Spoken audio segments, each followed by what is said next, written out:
muchas gracias por la invitación, tanto al decano, arquitecto Jesús, como bueno, sobre todo a Claudia, que siempre me tiene en cuenta para estos eventos con la UBAC.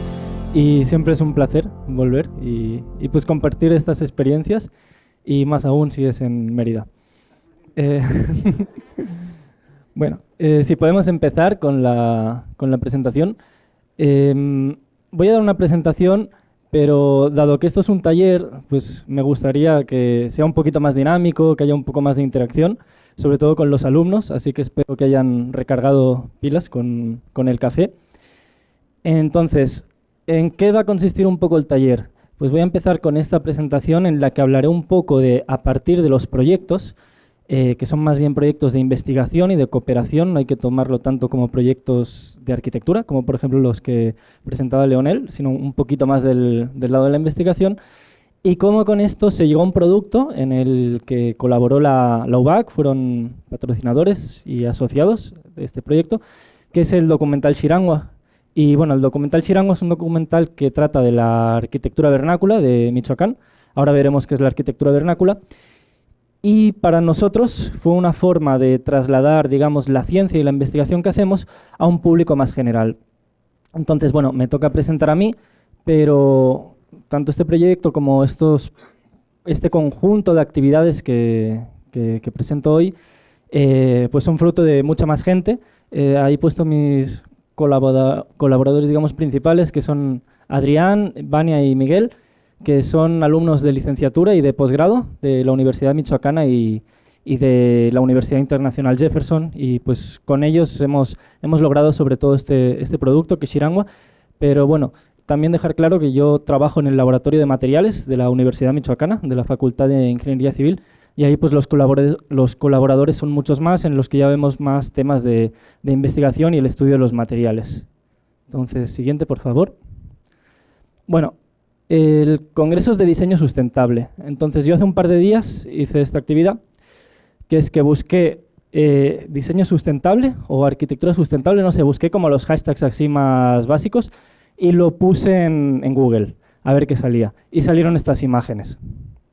Entonces, esto es para ejemplificar un poco que cuando hablamos de diseño sustentable, arquitectura sostenible y todo esto, lo vemos básicamente como todo verde, muros verdes, cubiertas verdes, pero implica mucho más. Y por eso me parece muy interesante la presentación que nos ha hecho el arquitecto Leonel antes, para que veamos que no simplemente se trata de hacerlo todo más verde, más bonito, sino que implica muchas más cosas como la gestión de los recursos, la parte hídrica, el manejo, digamos, de lo que es el agua, los materiales, la energía incorporada que tienen. Entonces, yo casi siempre he trabajado más en la parte de, digamos, del desarrollo de materiales y del bajo impacto que podemos generar. En el laboratorio de materiales que les comentaba, trabajamos sobre todo esta parte, o sea, cuáles son los materiales sostenibles, y con esto podemos ver desde los materiales tradicionales a incluso la innovación, o sea, estábamos hablando de concretos biodegradables, incorporando residuos reciclados, los materiales, digamos, que son más naturales, como son la madera, el bambú, la tierra, etcétera. Entonces, si podemos pasar a la siguiente. Ok, aquí voy a empezar a hacer preguntas ya. ¿Podrían levantar la mano las personas que están, bueno, que ya están asociadas o que conocen el término de arquitectura vernácula?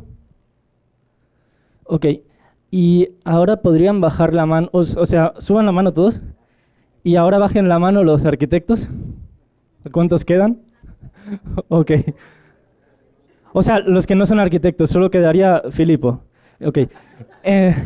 No, pues un aplauso para Filipo.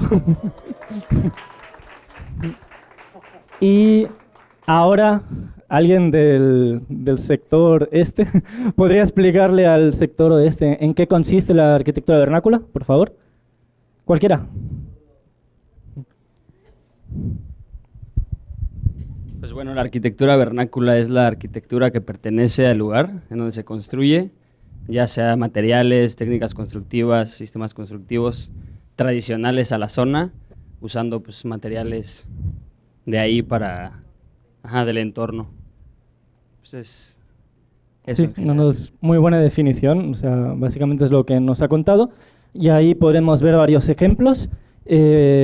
Pues los tres de abajo son de Michoacán, ahora explicaré cuál es cuál un poco, y los de arriba son Europa y África. Pero bueno, al final lo que vemos es una arquitectura local que toma los recursos naturales que encontramos y la adapta en función de las exigencias que tenemos, tanto climáticas como de confort, etcétera. Entonces, ¿creen que esta arquitectura es sostenible o no lo es?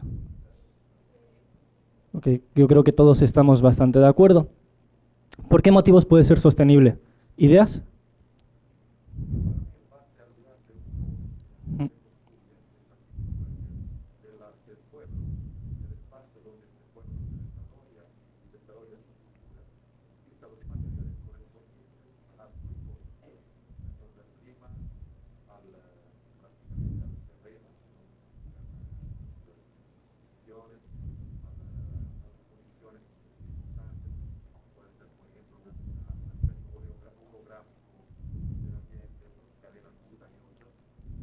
Cadenas montañosas pueden ser, y entonces puede ser ambientes más áridos y se adapta. El hombre siempre tuvo esta mentalidad de adaptarse al ambiente de donde vive. También en medio del desierto del Sahara están los Tuareg, entonces la misma cosa, y crearon arquitectura vernácula, si así se puede decir.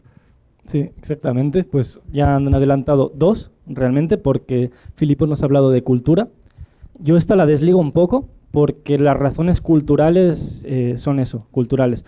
Pero desde razones de sostenibilidad, que implican tanto la economía como la ecología y la sociedad, que la cultura está ahí, pero yo prefiero desligarla un poco, encontramos la política del kilómetro cero, o la arquitectura de kilómetro cero, que nos dice que si tenemos que hacer el mínimo transporte de los recursos y de los materiales, pues mucho mejor. Cuando vemos todas estas construcciones de concreto, de acero, o por ejemplo, una muy clara, una de las obras mejor consideradas en España es la terminal, creo que es la T4 de Barajas, no sé si han visto imágenes, es toda de bambú, pero no tenemos bambú en España y el que tenemos pues realmente sería una planta invasiva. Entonces también a veces hay que desconfiar un poco cuando vemos este tipo de grandes construcciones más monumentales y pensar cómo realmente se ha hecho. ¿Alguna idea más de por qué debemos conservar esta arquitectura o por qué puede ser una buena propuesta? Por ejemplo, ya adelantó también algo Leonel, el tema de las emisiones. ¿Cuántas emisiones creen que pueden generar estos edificios?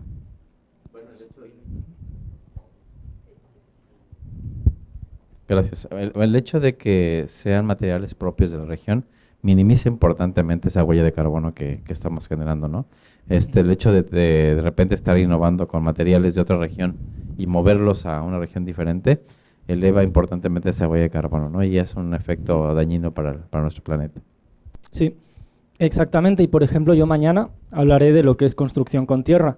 Y la construcción con tierra es la más eficiente energéticamente, porque únicamente necesitamos un poco de agua en distintas proporciones, pero no necesitamos ningún proceso de cocción o de manufactura, bueno, de manufactura obviamente sí, pero de producción en el que generemos emisiones. Son prácticamente mínimas. Para cocer un ladrillo realmente sí estamos generando pues un impacto ambiental, pero también hay que ver, o sea, por ejemplo, algo que me explicaba un profesor con el que estuve en la UNACH, en Chiapas, es que yo soy muy enamorado de lo que es la arquitectura con tierra y estaban haciendo un proyecto de cooperación con una comunidad ahí.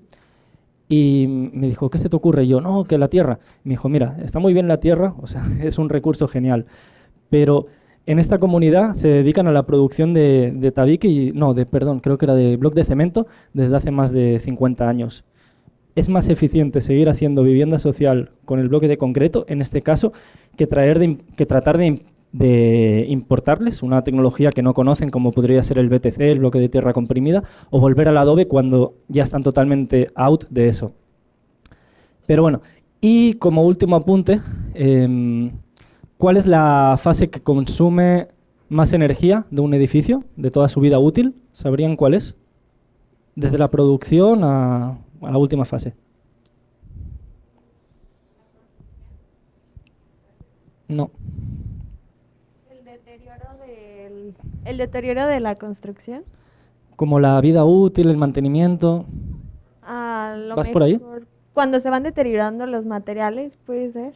Sí, porque necesitas un gasto de mantenimiento y de rehabilitación. Tampoco es ese.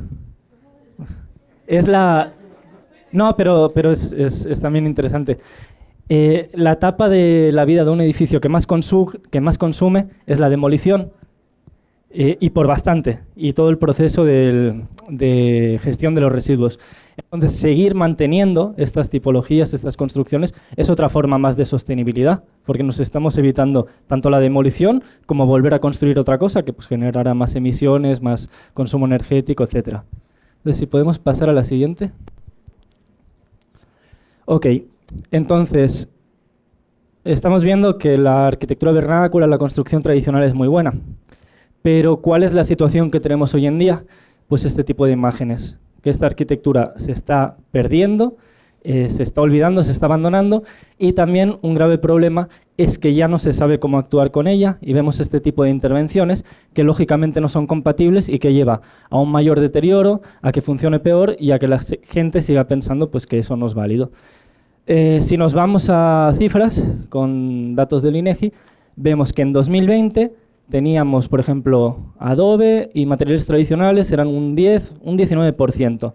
Y los materiales industrializados, en los que encontramos pues, el bloque de cemento, el concreto armado o el tabique, principalmente serían esos tres, pues representaban el 78-87, o sea, el 80% prácticamente.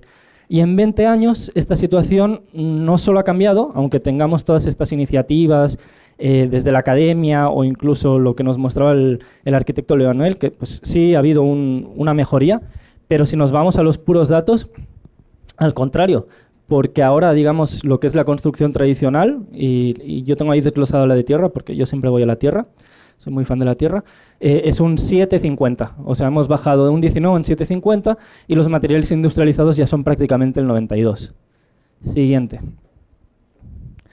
Y pues las imágenes que encontramos, que bueno, por eso también lo de medios audiovisuales y todo este tipo, porque la idea es que también este tipo de imágenes sean muy representativas de la situación. Siguiente. Pero esto es lo que nos encontramos hoy en día. Este sería otro ejemplo, el desuso de estos espacios, y esto viene generado por un conjunto de factores, no es por algo muy fácil de explicar. Siguiente. ¿Cuáles son estos factores? Primero, ahora ahí en los gráficos pone arquitectura de tierra, pero se puede aplicar exactamente, perfectamente a cualquiera de las tipologías que veíamos de arquitectura vernácula. Vemos un mapa, ese es el estado de Morelos, donde realizamos unas investigaciones en la universidad, en la que vemos, son mapas cloropléticos, se llaman, en los que pues, a mayor densidad de color, pues mayor cantidad de algo, mayor porcentaje. Entonces vemos que la arquitectura de tierra se encuentra en estos municipios del estado de Morelos. Aquí están las faldas del Popo, del volcán. Por aquí está Cuernavaca. Entonces, donde no hay arquitectura de tierra, zonas metropolitanas. Comunidades rurales y comunidades indígenas, arquitectura de tierra. Pero ¿qué pasa? La arquitectura de tierra, ¿dónde está? En las zonas despobladas, alejadas de las grandes capitales y los núcleos de población y la industria, y las zonas más pobres. O sea, la relación es totalmente proporcional. Entonces, ¿qué pasa? Que las personas ya no quieren habitar viviendas de adobe, ya no quieren habitar trojes, ya no quieren habitar viviendas de bajareque. ¿Por qué? Porque piensan que esto es de gente pobre, de escasos recursos, que está alejado de todo lo que es la tecnología, el progreso, que van a ser denostados por seguir manteniendo esto. Hay ciertas excepciones, como veremos en el documental, y gente muy comprometida, pero básicamente yo creo que esa es la idea general y que todos de algún modo pues estamos de acuerdo en que eso pasa, es imposible negarlo. Siguiente. También un tema importante es el de la migración. Como saben, pues por ejemplo en nuestro estado, en Michoacán, es el que tiene mayor porcentaje de gente que migra a Estados Unidos. Entonces, muchas veces pasa esto, la gente se va a Estados Unidos, vuelven con dinero para construir y lo último que piensan es en hacer una casa de adobe como la que tenían sus abuelos, sino que piensan en hacer una casa con material. Incluso muchas veces en las comunidades más aisladas, más rurales, encontramos imitaciones de la típica casa americana. A veces sale mejor, a veces sale peor, pero eso es lo que encontramos. Y aquí tenemos del estado de Michoacán, hicimos el mismo mapa de la arquitectura vernácula y dónde se conservaba más. Entonces, ¿dónde se conserva? Pues en ciertas regiones de la costa, En Lázaro vemos que no, porque es un gran centro de industria y centro portuario del país. En Morelia vemos que ya no queda casi nada. Además, lo que tenemos más tradicional es la cantera. Y podemos ver que, sobre todo en Tierra Caliente y en la Sierra Purépecha y en la parte del oriente, todavía encontramos cierta conservación. Entonces, aquí no me voy a entretener mucho porque creo que en el documental se explica mucho mejor con los usuarios y con los expertos, que lo pueden explicar 1000 veces mejor que yo, pero tenemos 3 tipologías, y esto lo veremos ahora en el documental. Una es la vivienda de adobe, yo creo que todos la conocen. Otra es la troje, que yo creo que también, y si no, pues están un poco despistados los que no conozcan las trojes, que son increíbles. Y otra es la de la imagen central, que es el bajareque, o le llaman casa o vivienda de otate o cocina de otate, en Tierra Caliente. No sé si... ¿pueden levantar la mano los que conozcan el bajareque o el otate? 1, 2, 3, 4... Unas 5 o 6 personas. Bueno, está bien, o sea, realmente es un sistema muy desconocido y que está totalmente en peligro de extinción. Ya no queda casi nada y documentarlo y reportarlo fue una tarea un poco compleja. Siguiente, por favor. Bueno, esta es la vivienda de adobe. Siguiente. La vivienda de otate o de bajareque. Siguiente. Y la troje. Como digo, no me voy a extender porque ya esto se muestra en el documental. Siguiente, por favor. Entonces, ahora voy a hablar un poco de los proyectos y el desarrollo que hemos tenido, en gran parte en la Universidad de Michoacana, pero luego también en conjunción con otras instituciones, con el tema de la arquitectura vernácula. Entonces, bueno, aparte de lo que es ya las investigaciones más puras de tesis de doctorado, tesis de maestría y todo esto que es más tedioso, hemos realizado varios proyectos.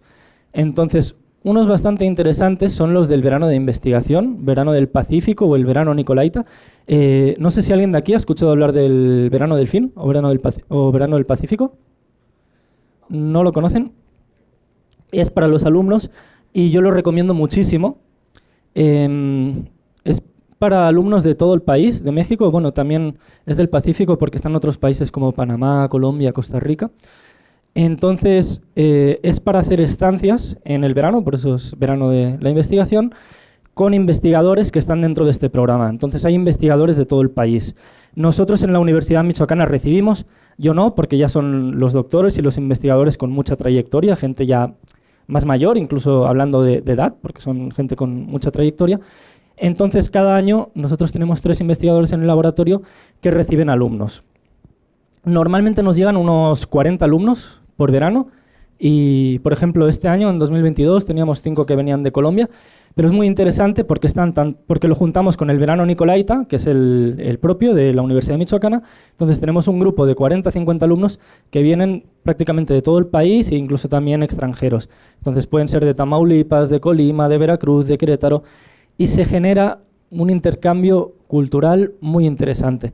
Entonces, ustedes pueden aplicar, nosotros desarrollamos todo el tema de materiales, entonces los alumnos que vienen, pues igual les interesa trabajar concretos con residuos reciclados con algún investigador, o trabajar arquitectura vernácula, que pues yo ahí apoyo mucho a la investigadora, que es Elia, que es mi asesora de tesis, y pues vemos cosas con ellos. Entonces, son conferencias, talleres durante 6 o 7 semanas, muy productivas.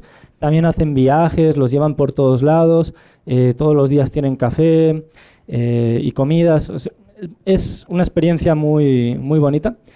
Y además, o sea, no les digo que lo hagan con nosotros, sino que el verano Delfín, o sea, está abierto para aplicar y ustedes pueden ir a Veracruz. O sea, quiero decir, si les interesa alguna parte en concreto del diseño, de la arquitectura o de la ingeniería, y un investigador lo hace, en cualquier estado ustedes pueden ir, pero se necesita un promedio superior a 8 y luego no sé si cartas de recomendación o algo así, pero sí se necesita un promedio. Y los alumnos que vienen son muy comprometidos y es como el primer acercamiento que tienen con la investigación para luego hacer actividades como participar en congresos, dar algún tipo de conferencia, etcétera.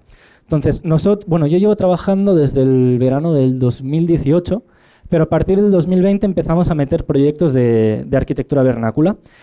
Entonces yo lidero un poquito esos proyectos y en 2020 lo que hicimos es que en plena pandemia todo era virtual, 2020-2021 los veranos fueron virtuales, Pero entonces empezamos a trabajar con levantamientos. Y yo les pedí a los alumnos que estaban en Chiapas, en Oaxaca, en Michoacán, que hicieran levantamientos de arquitectura vernácula. Entonces, era plena pandemia. Estaban desesperados esos alumnos. Entonces, nosotros les emitíamos una carta y les decíamos, con la firma del rector y no sé qué, que podían ir a las comunidades a hacer levantamientos de la arquitectura vernácula en Oaxaca, en Chiapas o algo así. Entonces ellos estaban locos por salir y, o sea, estuvieron contentísimos. Había como 2 o 3 en Michoacán, que eran los del Jefferson, y pues cuando yo les digo, pues vámonos fuimos a Río de Rosales a levantar las viviendas, pues nos fuimos como 3 o 4 días, conseguimos pagos para ciertos viáticos, y muy bonita. Siguiente. Entonces, eso es lo que hemos ido desarrollando en el verano del fin. Aquí vemos, este ya fue el de este año, que fue presencial, entonces vemos cómo hicieron caracterización en el laboratorio de los materiales, desarrollo y innovación. Les dimos un taller de dron también, que estuvo genial. Siguiente. Y este año lo culminamos con un proyecto de intervención en lo que hicimos fue hacer revestimientos y aplanados en viviendas de adobe con revestimientos de tierra mejorada. Entonces a esta tierra les metíamos algunos estabilizantes como baba de nopal y almidón de arroz para que resistieran lo que es la intemperie. Y bueno, esto es para que vean, si quieren investigar lo del verano del fin. Mañana hablaré un poquito más del tema de la tierra, pero estos son los proyectos que hemos hecho. Siguiente. Y el proyecto más importante que nos salió en los últimos años fue el DBMC. Lo concursamos a final de 2020, entonces esto era un congreso internacional de desarrollo de materiales y componentes de construcción. Entonces abrieron un concurso para proyectos de estudiantes y pues ahí competimos. El congreso se celebraba en Barcelona, entonces mi codirectora de tesis, que está en Barcelona, me dio como el aviso, me dijo, oye, con todo lo que has hecho en el verano y tal, ¿por qué no metes algo de lo de arquitectura vernácula a ver qué sale? Entonces escribimos el proyecto, vimos qué pasaba. Lo primero fue identificar nuestro caso de estudio para vendernos. Tuvimos que defenderlo en inglés, competimos contra un proyecto en Nepal, otro en República Dominicana y pues afortunadamente lo ganamos. Siguiente. Entonces identificábamos lo mismo, hablábamos de la problemática, de que esta arquitectura patrimonial, vernácula, pese a ser tan rica y haber tanta variedad en Michoacán, en la que encontramos todos estos materiales y todos estos sistemas constructivos, pues estaba desapareciendo. Siguiente. Identificamos ciertos casos de estudio que ejemplificaban un poco esta riqueza y ciertos materiales, desde la piedra, la tierra, en la representación del adobe o el bajareque, la madera. Siguiente. Y empezamos con ciertos casos de estudio. Varios de estos venían, por ejemplo, de mi investigación de tesis, de la investigación de tesis de Adrián, de las comunidades donde habíamos trabajado en los veranos del Pacífico y los veranos nicolaitas. Entonces queríamos estudiar desde la arquitectura, digamos, más popular y residencial, o sea, la vivienda, y aquí teníamos 2 regiones, Tierra Caliente con el bajareque, que queríamos ir porque realmente habíamos leído mucho del bajareque, pero no lo habíamos visto nunca presencialmente. Y lo que es en la cuenca lacustre de Pátzcuaro identificábamos lo que era la vivienda de adobe. Y luego ciertos monumentos que queríamos trabajar porque mis compañeros en ese momento estudiaban la especialidad en restauración de monumentos, que es un posgrado que se ofrece en la Facultad de Arquitectura. Entonces tenían ciertos casos de estudio para hacer sus proyectos de restauración. Y bueno, teníamos todo este conjunto con el que queríamos empezar a trabajar y con el que justificábamos el proyecto. Siguiente. Y eso lo justificábamos también en base a toda esta riqueza que vemos en el estado, que también se corresponde con lo que es la variedad de climas que tenemos en Michoacán, o sea, desde Tierra Caliente a, por ejemplo, los Azufres, que es una zona mucho más húmeda y más fría, a la cuenca lacustre, que también tiene sus propiedades intrínsecas, la costa, que, o sea, incluso Tierra Caliente tiene zonas que son mucho más húmedas y zonas que son mucho más secas, y una variedad de climas, y la arquitectura responde a eso. Eso nos parecía muy interesante. Siguiente. Entonces, estos fueron los objetivos que teníamos. No me voy a perder mucho tiempo, pero al final lo que queríamos era que el proyecto no quedase en algo de investigación, en algo muy académico, que es lo que nos pasa, que al final publicas un artículo en una revista muy prestigiosa, lo que sea, pero solo lo leen gente que está en el mundillo, en el sector, y no llegas a la población. Entonces lo que queríamos era involucrar a las comunidades, involucrar a las instituciones y lograr este diseño participativo y que esto sirviera un poquito de enlace para luego hacer proyectos ya más grandes. Y de hecho lo que les mostré de los revestimientos de tierra ya es un proyecto en el que vinieron aquí gente de la Universidad Politécnica de Cataluña para aplicar todo esto y hacer unos workshops en el verano. Siguiente. Entonces, ¿de qué nos sirvió este proyecto? Pues básicamente nos dieron 5.000 euros, que son, ahora cambió, pero cuando ganamos el proyecto eran 120.000 pesos. Ahora son 100.000 porque ha bajado muchísimo el euro. Entonces, ¿qué pudimos hacer con esto? Pues todo lo que siempre habíamos querido hacer y no había dinero porque pues lamentablemente la Universidad de Michoacán, así como las universidades estatales y públicas del país, están todas en quiebra y es muy difícil conseguir apoyos. Entonces lo que hicimos fue conseguir material y podernos pagar nuestros viáticos y pues nuestro trabajo de campo porque pues no teníamos ese recurso y pues si teníamos que hacerlo para nuestra tesis o algo así teníamos que buscarnos la vida. ¿Qué compramos? Básicamente una cámara termográfica y un dron. El dron nos abrió las perspectivas de una forma increíble. Y las actividades a las que los destinamos pues, fue el trabajo de campo, el muestreo, también las muestras las mandamos a Barcelona para hacer ciertos estudios con Antonia, que es mi codirectora, y nos sirvió para todo eso, para el transporte, para la extracción, para el trabajo de campo y para la adquisición de equipos, para hacer estos ensayos en laboratorio, que el laboratorio de materiales es muy completo, pero por ejemplo no teníamos distanciómetros, íbamos a hacer levantamientos de vivienda. Entonces con el distanciómetro todo se facilitó. Si en una hora hacíamos un levantamiento, ahora podíamos hacer 3. Siguiente. Y esto no me acuerdo bien por qué está aquí. ¿O qué? Un momento que piense. Ok, sí. Ya me acuerdo. Es mi tesis de doctorado. No, es que había presentado estos 2 proyectos. Bueno, estos 3, porque el último que fue con la Universidad Politécnica, pero al final, como digo, este proyecto que ganamos y este recurso era para apoyar también nuestras investigaciones y la que yo realizo, realmente, o sea, ese fue siempre el primer objetivo.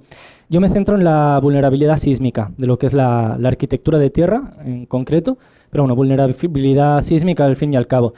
Entonces, mi tesis doctoral empezó en Morelos, después del sismo de 2017. Creo que es pertinente porque justamente fue hace 2017, hace 5 años, se cumplieron 5 años. Entonces yo unos meses después me desplacé a Morelos, justamente estaba empezando el doctorado, ese era el proyecto que había metido, para ver un poco qué pasaba con la arquitectura de tierra. Siguiente. Entonces, cuando ya conseguimos el recurso de este proyecto, lo que queríamos hacer en principio eran los levantamientos de la arquitectura vernácula, porque yo luego esos datos los proceso para evaluar la vulnerabilidad sísmica con sistemas, con otro de mis asesores que está en Madrid, que desarrolló unas metodologías. Entonces, pues al final lo que queríamos ver era un poco cuáles son las características de la vivienda de adobe que refuerzan o, digamos, refuerzan o influyen negativamente en lo que es la vulnerabilidad sísmica. Siguiente. Entonces, en el proyecto se realizaron como unos 80-90 levantamientos arquitectónicos en los que tomábamos constancia de estas viviendas, digamos, de todas sus características tipológicas, morfológicas, de sistemas constructivos, de materiales. Trabajamos en Michoacán, en Chiapas, en Oaxaca y en Morelos. Siguiente. Y trabajamos con estas fichas. Lo digo porque el proyecto empezó con esto y luego derivó al documental, que por eso tenía estas imágenes, porque no quería entrar en el tema de sísmica porque es otro rollo. Pero al final, nosotros, como queríamos estudiar la vulnerabilidad sísmica, teníamos estas fichas de inspección. Entonces íbamos a campo con nuestro dron, con nuestros distanciómetros, con nuestro material para dibujar. Y lo que hacíamos era ir a Río de Rosales, ir a Tierra Caliente y empezar a entrevistar a las personas. Pero, más que nada, lo que nos interesaba era sacar los planos, sacar los detalles constructivos, sacar las fotografías para saber qué materiales hay, tanto en cubierta, como en muros, como en la cimentación. Y como ven, hay muchas partidas. Estaba cimentación, muros forjados, entrepisos, cubierta, los vanos, porque, por ejemplo, si No voy a aburrir con lo de la vulnerabilidad sísmica porque es muy técnico, pero al final tenía que ser una información, o sea, muchas, o sea, las fichas tenían como, eran 5 páginas cada ficha y por detrás estaban llenas de croquis, detalles constructivos. Siguiente. Entonces, ¿qué pasó? Que nosotros empezamos con el levantamiento arquitectónico. Aquí después teníamos que sacar todos los planos, toda la información, subirnos a cubierta, hacer de todo. Era muy divertido. Y la verdad la gente en las comunidades nos trató de maravilla. Como les digo, además fue en plena pandemia. Teníamos que, obviamente, siempre tomando todas las precauciones de higiene y de salubridad. Pero fue una experiencia muy, muy bonita y la gente pues, nos atendió perfectamente. Siguiente. Y a partir de aquí empezamos a obtener la información. Lo complementamos también con las tomas de dron, con el vídeo. Siguiente. Y esta era la información que obteníamos. Siguiente, georreferenciábamos todas las viviendas. Siguiente. Con las tomas de dron podíamos tener información de cuestiones más urbanas. Incluso para el tema de la vulnerabilidad sísmica influye no solo el edificio en sí, sino los edificios que tiene alrededor, si tienen mayor altura, si tienen más aberturas, si tienen, por ejemplo, forjados o entrepisos a distintos niveles, porque si están a medio nivel entre otro, pues obviamente la acción horizontal puede provocar algún daño estructural. Siguiente. Y bueno, aquí voy a mostrar la parte que les puede parecer aburrida, o que a mí me puede parecer muy interesante, pero precisamente lo quiero hacer para explicarles, o sea, cómo pasamos de este tipo de resultados, que son muy técnicos, muy científicos, para publicaciones, digamos, muy especializadas, a lo del documental. Entonces, por ejemplo, realizamos pruebas de resistencia mecánica, pruebas de composición elemental y mineral. Por ejemplo, esa prueba es la fluorescencia de rayos X, entonces está indicando la composición elemental, que es silicio, potasio, calcio, y en función de la intensidad nos indica si tiene más de ese elemento, menos. Cuando se ponen a hablar mi directora y mi codirectora de tesis, que una es doctora en ciencias químicas y la otra es geóloga, yo no entiendo nada, pero nada de nada. Pero estas cosas hay que hacerlas si uno quiere publicar, si quiere hacer desarrollo de materiales. Siguiente. Entonces pasamos de este tipo de resultados, que bueno, también hay algunos que la verdad el trabajo en laboratorio es muy interesante, y también tengo otra publicidad, pueden venir a hacer el servicio social al laboratorio de materiales. Incluso es interesante porque si quieren trabajar temas de materiales, pueden llevar su propio material de sus comunidades o lo que les parezca, o incluso de una empresa, y mientras realizan el servicio social pueden ahí desarrollar los ensayos de su tesis y les va a salir gratis, que esto no va a pasar en ninguna otra ocasión. Siguiente. Y más de lo mismo, siguiente. O sea, es solo para enseñarles que se pasa de esto y esto también, que es la vulnerabilidad sísmica. Siguiente. Lo mismo, resultados aburridos, pero ahora son de vulnerabilidad sísmica. Siguiente.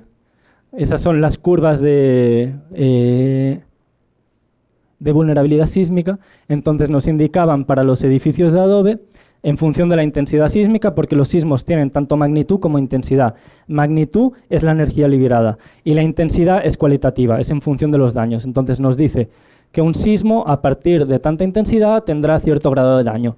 Entonces 0 sin daños, 1 y 2 pocos daños, 5 colapso. Entonces podemos saber a partir de qué intensidad las viviendas de adobe que evaluamos van a colapsar. Más resultados aburridos. Siguiente. Artículos. Siguiente. Y los productos, que sí, artículos indexados, memorias de congreso, workshops. Los workshops son muy interesantes, que sí, pósters, conferencias, las tesis, etcétera. Siguiente. Pero, ¿qué pasaba? Que aparte de estos datos técnicos, estos datos que, bueno, a algunos les pueden interesar, a otros les pueden aburrir, nosotros cuando íbamos a campo también nos encontrábamos estas imágenes. Y estas imágenes, bueno, creo que coincidirán conmigo en que impresionan o incluso conmueven. Siguiente. Y ya cuando les digo que el dron nos cambió la perspectiva de las cosas, es por algo.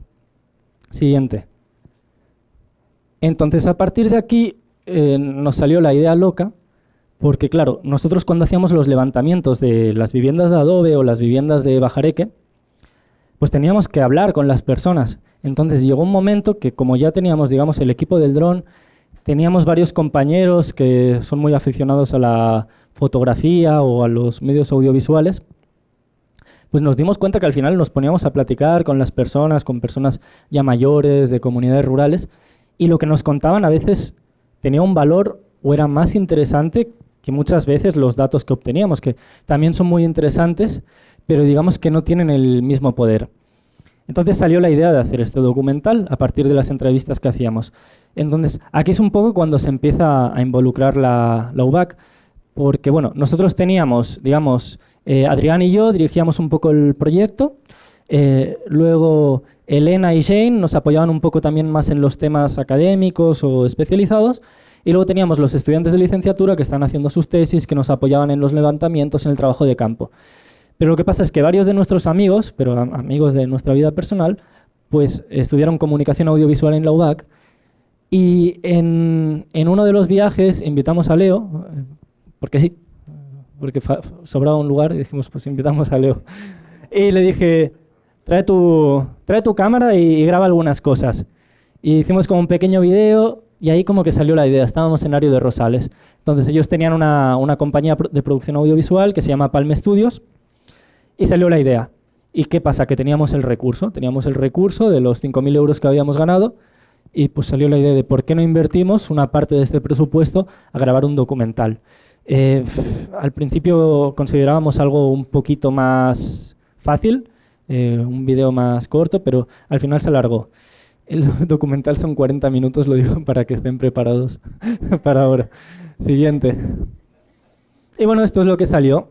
El documental lo titulamos Shirangwa, que significa raíces en purépecha. Y bueno, el motivo por el que le titulamos así es porque veíamos pues, que esta arquitectura popular tradicional pues ejemplificaba un poco nuestras raíces, que son unas raíces que estamos perdiendo porque la gente ya pues denosta este tipo de arquitectura, ya pues como que lamentablemente se pierde. Entonces nosotros lo que queríamos hacer, objetivo número 1, revalorizar, y objetivo número 2, como un poco hablar de la parte de los materiales, que al final es lo que hacemos al final del día. Siguiente. Y bueno, aquí vemos el proceso, ahí está Dani haciendo unas grabaciones. Entonces, como les digo, es que cuando veíamos esto, o sea, estos señores que tenían como 94 y 95 años, ya nietos y todo, y nos hablaban de lo que significaba para ellos su casita de adobe, pues obviamente era conmovedor. Y el proceso de grabación fue pues algo que yo creo que ninguno de nosotros olvidaremos. Hubo momentos tediosos, hubo momentos súper divertidos. Igual un día les cuento que terminamos en una boda purépecha sin estar invitados. Okay, siguiente. Y, no, pero fíjese que a los de la UBAC las señoras los sacaban a bailar, andaban bien prendidas. Sí, sí, no. Esa anécdota da para otra conferencia. Y bueno, pasamos, si se acuerdan, al principio teníamos como unos 6 casos de estudio, 7 si no me equivoco. Pasamos a tener todos estos, o sea, son como unos 20 o así. Al final lo que quisimos fue ejemplificar toda la riqueza del Estado, o sea, porque al principio tratábamos de incluir un poco Tierra Caliente, Cuenca Lacustre, la región más cercana a Morelia, pero hubo un momento que dijimos, hay que ir a la costa, hay que estar y de paso ir a la playa, pero el documental lo primero. Siguiente. Y bueno, al final este tipo de imágenes lo que queríamos era revalorizar desde el trabajo de los artesanos a la experiencia de los usuarios, también un poquito a los expertos porque aparecen profesores de la universidad. Siguiente.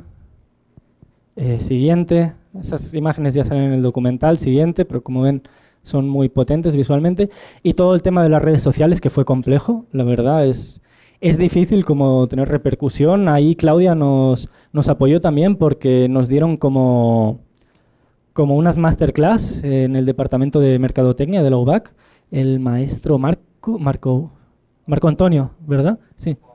Aurelio, sí, Marco Aurelio, sí nos dieron unas clases que nos sirvieron mucho, pero la verdad fue el tema que más nos costó, el de las redes sociales. Siguiente. Y al final lo que nos llevamos fue sobre todo el proceso, tanto creativo como participativo, lo que lo que decía antes, que queríamos como participar con las comunidades, incluirlos a ellos, que nos mostraran, digamos, su forma de ver la vida, sus comunidades, sus comidas. Por ejemplo, con la señora Victoria, ella es cocinera tradicional en Charapan, tiene muchísimos diplomas y es bastante reconocida a nivel estatal. Y pues lo primero que hizo fue recibirnos con un atole. Estábamos crudos de la boda purépecha. Pero bueno, fue lo primero que hizo y nos enseñó a hacer pan, nos abrió las puertas de su casa, nos explicó qué significaba para ella su troje. Y son experiencias pues que nos llevamos hasta la tumba realmente. Y siguiente, pues cómo concluyó esto con el estreno. La UBAC nos cubrió con la difusión de medios el día del estreno, el arquitecto Jesús acudió y bueno, fue un éxito para nosotros, pero esperemos que no quede aquí. Lo tuvimos público el documental en YouTube durante un tiempo, pero como entramos ahora al tema de los festivales, lo pusimos en oculto por unos meses.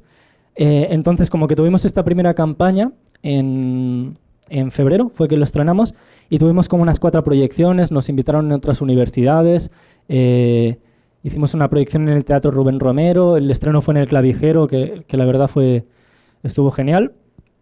Y así, bueno, para terminar, sobre el documental, 2 notas positivas. La primera es que ganamos un concurso de jóvenes realizadores del estado de Michoacán. Entonces ahora se está emitiendo por la televisión pública, el sistema de radio y televisión michoacana, y hasta nos dio un reconocimiento el gobernador en persona en un evento así que hicieron ahí. Y la otra, que es un secreto, es que ahora en octubre va a salir la programación, pero nos han aceptado para un festival que se llama Cinetecton, que es de cine de arquitectura, en Puebla. Entonces, pues esa también va a ser muy buena. Y pues si nos quieren acompañar en Puebla, porque están buscando localizaciones para el siguiente viaje, pues ahí estaría muy bueno. Y yo creo que esta es la última diapositiva ya.